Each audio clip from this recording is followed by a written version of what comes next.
Welcome to the Morning Update. I'm Erin Ramsey. New Zealand will today announce the start date for a COVID-19 travel bubble with Australia.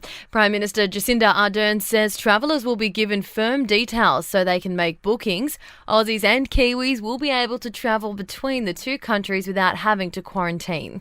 COVID-19 vaccinations will ramp up across Australia this week. There'll be an extra 4,000 clinics and GPs involved in the program by the end of the month. Dr. Anthony Didio from the Australian Medical Association says despite the delays, we're in a strong position. We are blessed in this country with the very, very small number of active cases, the very small number of deaths, and particularly in the number of days that we've had in 2021 already where there have been no cases at all. A plan to overhaul how workplaces deal with sexual harassment will be announced this week. The federal government will respond to the Respect at Work report prepared by the Sex Discrimination Commissioner in January last year.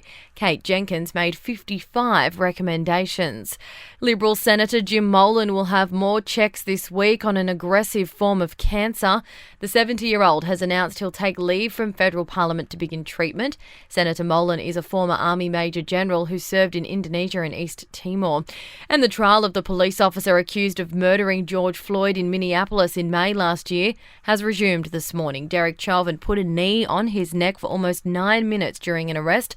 Dr. Bradford Langenfeld pronounced Mr. Floyd dead and believes he died of suffocation. Mr. Floyd had been in arrest for 60 minutes. I determined that the likelihood of any meaningful outcome was far below 1%, and we would not be able to resuscitate Mr. Floyd. To sport, Parramatta has maintained its perfect start to the NRL season with a 36-22 win over the West Tigers.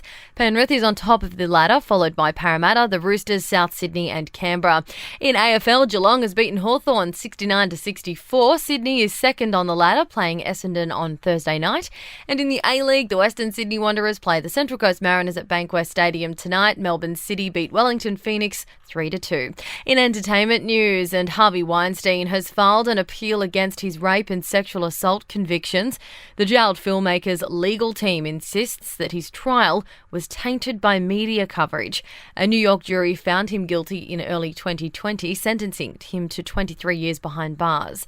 Salma Hayek sleeps alongside her pet owl when her partner is away. The actress says she bought the rescue bird as a Valentine's present for her CEO husband, whose company logo is the symbol of an owl. She says the bird likes to perch on her iPad while she watches TV. And Gwyneth Paltrow's daughter has roasted her mum's Goop health and beauty routines in a TikTok video.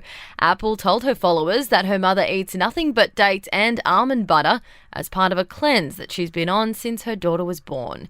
That's the latest from the Nova Podcasts team. We'll see you this afternoon for another episode of The Update.